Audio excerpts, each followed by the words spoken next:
come on and talk about. Wait a minute. Oh shoot. Oh, that's so bright.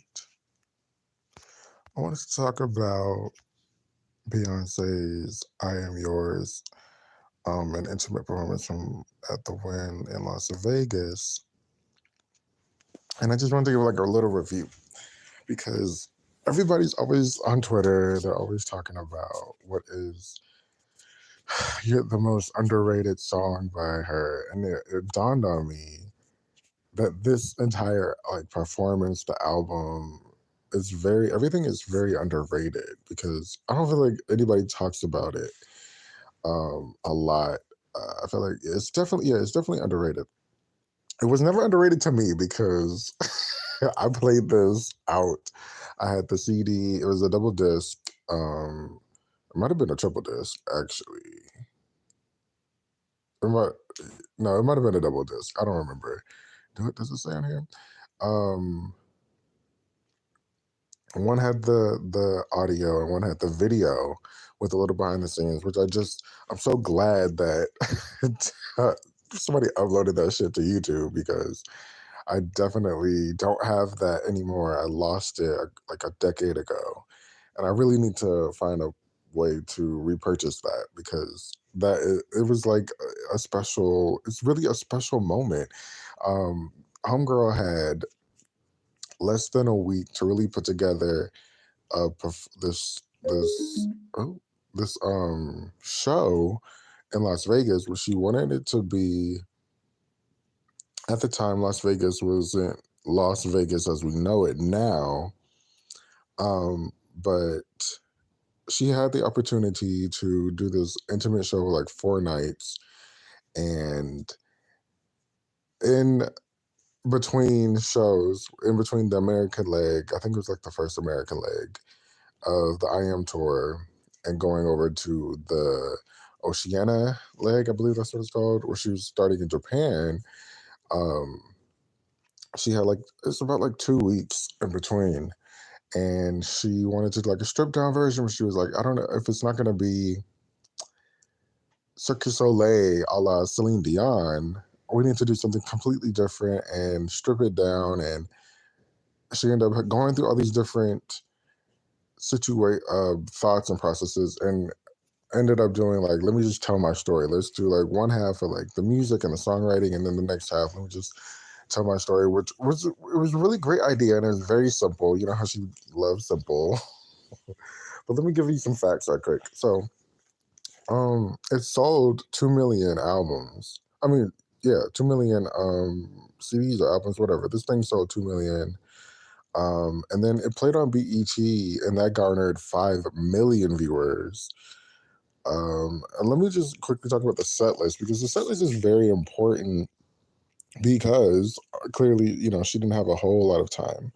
But Kitty Cat was supposed to be okay. Kitty Cat, Listen, Freakum Dress, Ring the Alarm. Those all were supposed to be on the set list. Kitty Cat, I believe, was really supposed to really be strong on the set list somehow. I'm not completely sure in what aspect, um, or which part of the show, because she even talks about like the backgrounds doing the ooze and not the whoa wait, doing one part of the harmony, one part of the backgrounds and not the other. And then like Kitty Cat is written down multiple times. Somehow Kitty Cat got scrapped. Kitty Cat and Resentment were the only two songs from B-Day that she did not perform. I'm trying to think. Despite like Beautiful Liar and a second album, the deluxe edition, the re-release. But this would have been the first performance of Kitty Cat. But then we ended up not ever getting a full performance of Kitty Cat. We ended up getting the like a little snippet on the Formation tour, which is it was cute. But whatever. Listen was supposed to be in here. Freakum Dress and Ring the Alarm. Now I believe I saw the ring. They were like performing rehearsals, and I saw a little bit of Ring the Alarm because I was like, "What?"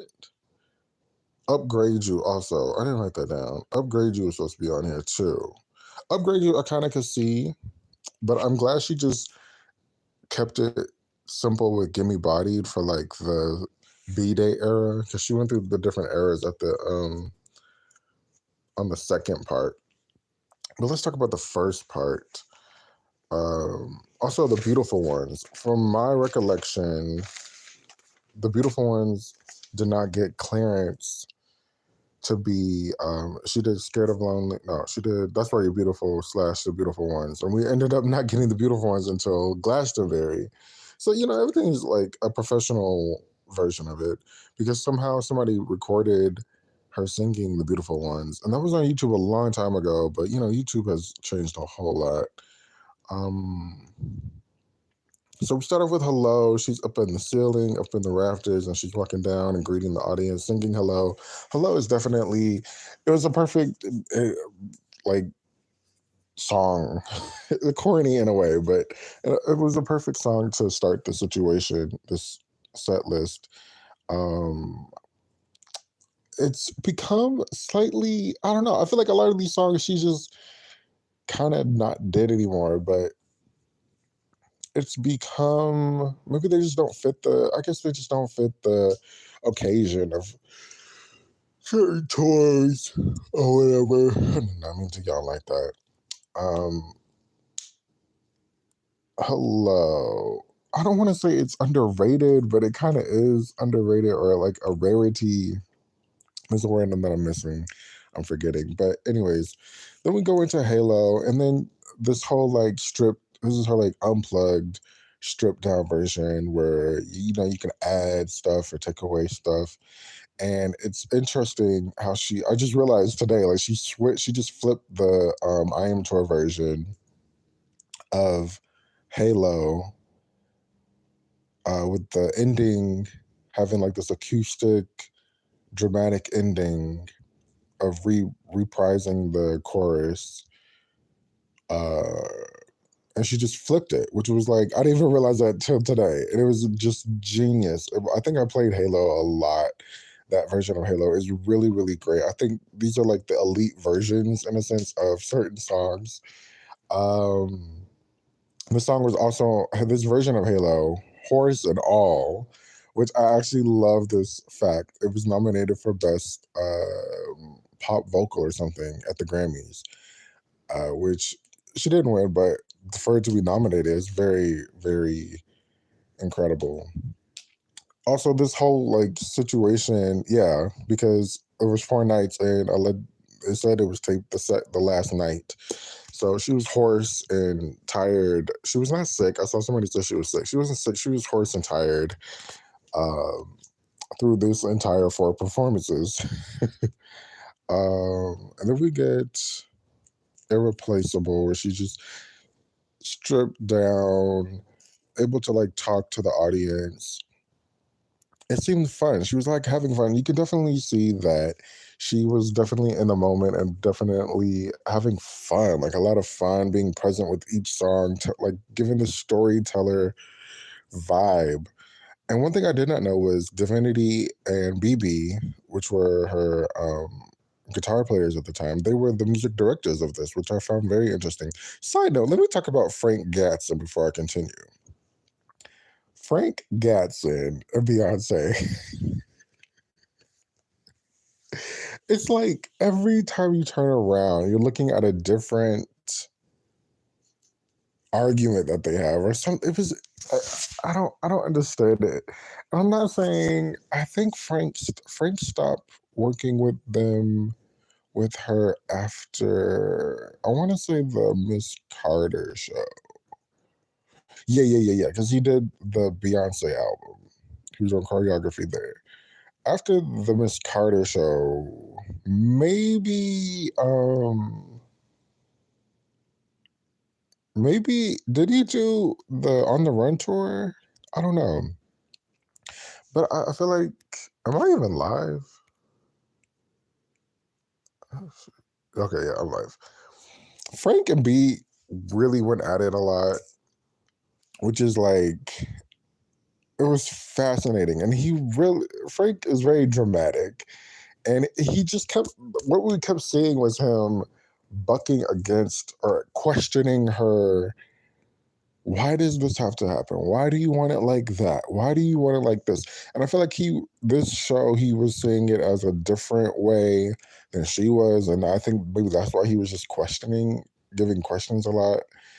And she's 100% defending and trying to make things flow and keep it going. And it just seemed like he was just questioning things. And it was just like their dynamic it just seemed like every time we see Frank and Beyonce, after a certain point in the behind the scenes footage, all the behind the scenes footage, it just seemed like they were kind of like going after each other, or he was going after her. It was just like some kind of like contention. Because I'm thinking of like that time she was like, "How dare you say diva choreography isn't creative enough?" Like it's just like, okay, let me move along. So, Sweet Dreams. We get Sweet Dreams, which I love this part because she's taking like these up tempos, and or she's taking, it's a creative way of taking this up tempo and making it a ballad, and it's just like, whoa, what the bleep? Like it was actually, I feel like it was shocking first time hearing this, like, whoa, I was not expecting this. And then we get like, you can definitely tell the mic is definitely odd. These aren't like the days where you can tell when people are lip syncing, because you can hear the cracks because her voice is hoarse.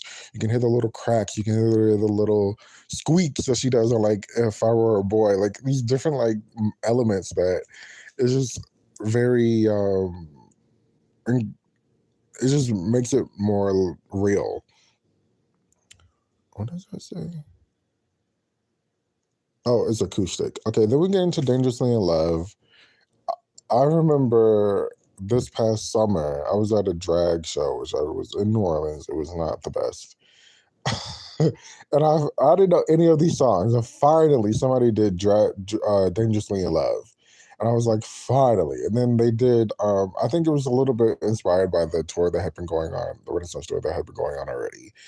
And they had did this live version. It was just like, and it like the bass and the booming and the feeling of the song in that, like this live version is such an incredible version because of her voice being hoarse.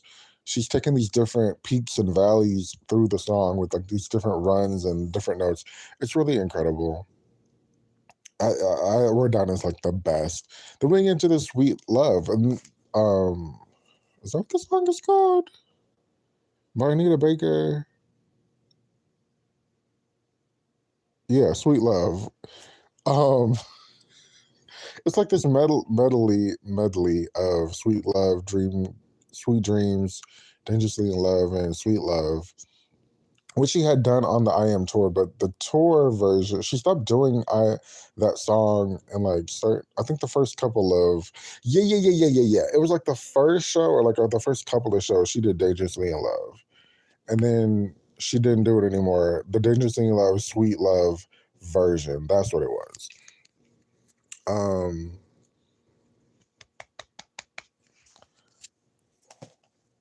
I'm realizing just today, I've heard this song and this version, excuse me, for over 10 years now. And today I'm like, oh, she's really hitting them low notes like in the, like Anita's version. Like she's really like singing. Like she's such a dynamic singer and I just really love it. And then we get the Dangerously in Love ending of that song. And then we get into If I Were a Boy. Um, it's so funny because in the behind the scenes, every behind the scenes moment we see of If I Were a Boy, it's this acoustic, um, the piano, the strings, the harp, them playing If I Were a Boy. But then what was recorded was the original version with the You Ought to Know, which I'm so sick of. I'm so glad she's like, I'm really sick of that part. I'm really did she, I think she did that at Glastonbury too. Like, girl, please put it up, give her a rest. Wait, did she do If I Were a Boy at Glastonbury? I think she did. But anyways, like I was just like over it, and I'm just like I'm glad. It was interesting that she did it, and I guess that definitely gives it another dynamic to the show because half of the songs are very like string heavy, acoustic guitar heavy. And then we get a little switch, a little outfit change out of the Gaultier jacket or piece, whatever you call it. And we get into Scared of Lonely and shit. Man, you talk about like a really incredible version. The I Am tour version in Europe. I don't know why maybe it was just the show was too long. But she ended up cutting Scared of Lonely after she got to America. And it was just like, girl, why? But I was so grateful because that was really one of my favorite songs at the time of the album dropping. But I'm so grateful that we got this version that people recorded the version that she had because that song alone really like she does the I don't want to say whistle notes, but she does like the octaves and it brings I don't think she really does that in the song. Or maybe she does it a little bit, but it's more emphasized like in the live version. And really it's such an incredible song, you guys, especially that version. And then we go into That's Why You're Beautiful, and we have like this diamond wall. Actually, you know what? The stage is very small looking at it. And then there was like this issue with like stairs. Somehow they were saying you couldn't have the stairs because it was a fire hazard. But then there are now being stairs there. So I'm like, how did that happen? We never got the. That's a good question to ask her. How did you get stairs on a show and on a stage that is not supposed to have stairs? And everybody, there was like this 2009. The phone thingy wasn't as big as it was today. So I'm sure it wasn't that difficult to not have your phone out. Everybody was, quote unquote present and everybody looked like they're really having a good time. Then we get That's Why You're Beautiful. These acoustic songs from the I Am album that everybody hates on Twitter. Everybody hates the I Am Sasha Fierce album. For some reason, it's her biggest selling album pretty much to date, in a sense, I think, besides like the self-titled, I guess. But I think, right? Yeah, I think. But That's Why You're Beautiful. Man, you can really feel her singing and emoting and going into these like I said, these storytelling moments of like, let me tell you about the story, let me act this part out. It was very a dynamic different part of her as a 20-30 year old woman, growing, and her voice has grown and experience and bringing all these stage presence moments. And then we get to Satellites, which is another really, really great song. I think I've said this before, but if you haven't heard, I was like in high school. I think I was like a freshman or so when I Am Sasha Fierce came out, and that album just automatically just like teleports me back to that time period. Then we get Resentment, and this is the first what's it called? The first performance of Resentment, which is mind blowing at the time. I was really excited because the instrumental, the musicality of this song is crafted so beautifully. Like it starts off very acoustic, the guitar, and then it builds up into this the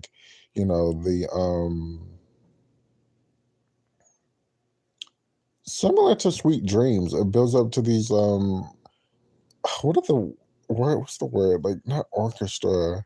Well, I guess yeah, the orchestra, the like drums, all these different like cymbals, these different instruments that accompany the song and complement the song and complement her voice, and it was just really crafted, really great.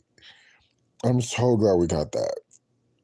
And then we get into this transition moment, right? Where she's talking about her influences, where she starts scatting and growls and the swings and the Ella Fitzgerald and the whole like Vegas cliche Vegas moment.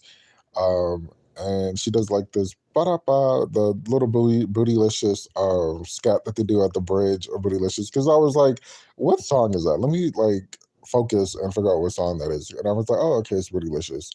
Then we get into Deja Vu. This is the perfect, absolutely perfect transition from the acoustic into the little bit more dance, a little up tempo with the scatting and the jazz and the deja vu, and she bust out in the deja into the deja vu choreography.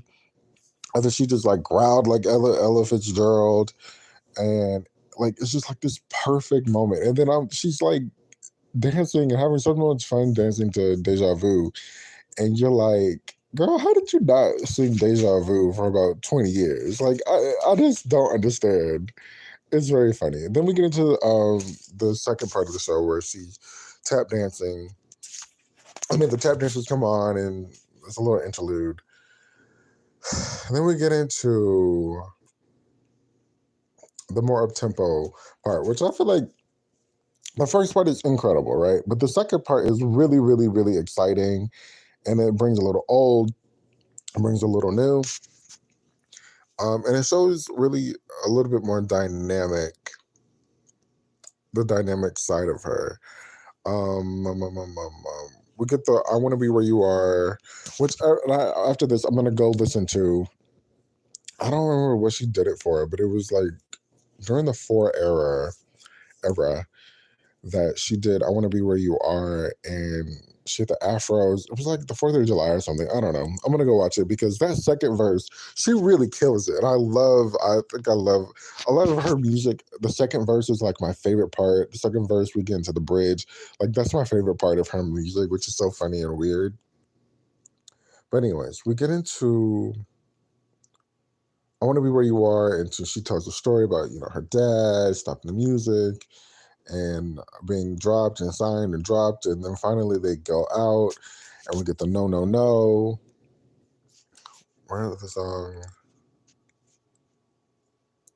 Where did it go? "No No No No," "Bugaboo," how the group was falling apart. And then we get "Bills" and we get "Say My Name." There was 2, there were 4, there was 6, there was 2 again. We get a little jumping. Now this part, like this Destiny Child part, is really, the music is so crisp. Everybody's vocals is on point. The choreography, once you watch it, is really, really incredible. Independent women, we're getting like the stories behind so many songs with like the instrumental um playing in the background, which is so fun and so like it makes me so like excited. Like it makes me love certain things. Just like recently, Kelly, when she was on tour at Australia. Okay, whatever, you know the word. Down there. She was singing "Girl," and when she was singing "Girl," they had the girl instrumental playing in the background, and it was just like it gives like this creative flair to it, I think. Bootylicious, "Independent Woman." I love that song. The choreography, the 2 girls, Ashley and Kiki, Kimberly. I think her name was Kimberly. Bootylicious, Survivor. And then we got "Work It Out," which this is like the best version. I think there's like only 2 versions of her singing this live. This is like the best version though. This is what made me want to talk about this because "Work It Out" is this version is really, really incredible. We get actually her opening up. I'm just realizing her opening up about her marriage or about her relationship a little bit with '03 Bonnie and Clyde. And then we get into "Crazy in Love." Let me tell you. Okay, so here we go, right? This is also another really great version, and like the opening, the genesis of her remixing "Crazy in Love." throughout the years, and she's talking about how like the record label says she didn't have any hits on her album, but she ended up having like five, which isn't necessarily true because two songs went number one, the rest were like top five at the most. Dangerously in Love did not chart, so I don't know what she meant by that. But it is a fan favorite at this point. At this point, after that last tour, at this point, it's a fan favorite. Um, and actually, thinking about Dangerously in Love, it's a very like it's a vocal moment favorite too because it's like, whoa, the evolution of it. Now that we have another version of it now, even this version of it on this album is like I keep saying, is really incredible. But then we get into Crazy in Love, and this this is why I feel like it's underrated because I feel like a lot of some of these moments, I feel like would be like on TikTok or like memes by now, where she's like, I know you like it when I shake my ass, and she shakes her ass. But then she's like, let me like break it down. I remember a review was talking about how this version of Crazy in Love is definitely similar to Tina Turner's River. Wait. Oh, Mary. And I was like starting off really smooth and easy and slow, and then it builds up. And I'm like, absolutely, absolutely. This is such a incredible version of fucking Crazy in Love. Like I hate Crazy in Love some days, but this version of Crazy in Love is it's top tier. How she just starts it off slow, breaking down the lyrics, singing like these different riffs and runs throughout the chorus, and then she breaks it slower down even more for the chorus, and she sings the chorus, and it's like the three girls are backing her up. I think that was like really the aspect that enhanced it more with like the Proud Mary reference. The three girls in the background, and then she like speeds it up, and then she does it full on out, and I'm like, is this peak Beyonce? I feel like this might be peak Beyonce when she's rolling around on the stage, she's doing these high kicks, she just looks like she's having crazy ass fun, and it's just like, side note, the first part, if you watch it, the first part, her makeup is like her foundation or whatever. Her makeup is so white. Her face is so white. And I think they fixed it for the second part because then she like looked like a natural person. But that first part, her makeup is so white. I wonder if she does this. She probably does. And she did, yeah. Yeah, this Crazy in Love version, it's like you really like hear the backgrounds. And what I've noticed about her backgrounds back then, they were the all three of the her background singers can sing, right? But then to add it like this other element, she adds the original backgrounds in with them. And so it just becomes like this explosion of like vocals. And I feel like on this song you definitely hear that. And it's the music, it's everybody's just on point. Everybody is on point, which I don't know. I don't know what to say other than that. Everybody's on point, and it makes the song so incredible. And then she's doing these high kicks, and she's rolling around on stage, and um, there's no like re-edits like she's been doing for the last 100 years. There's no like re-edits, and there's only for the first part, there's like one camera, but then the second part, there's all these different camera views. They don't look edited if they are, which I don't think they are. I don't think they were taping like multiple days like she does now, which is it brings an interesting dynamic when she does that. But I feel like sometimes they're not seamless and they look and sound sometimes um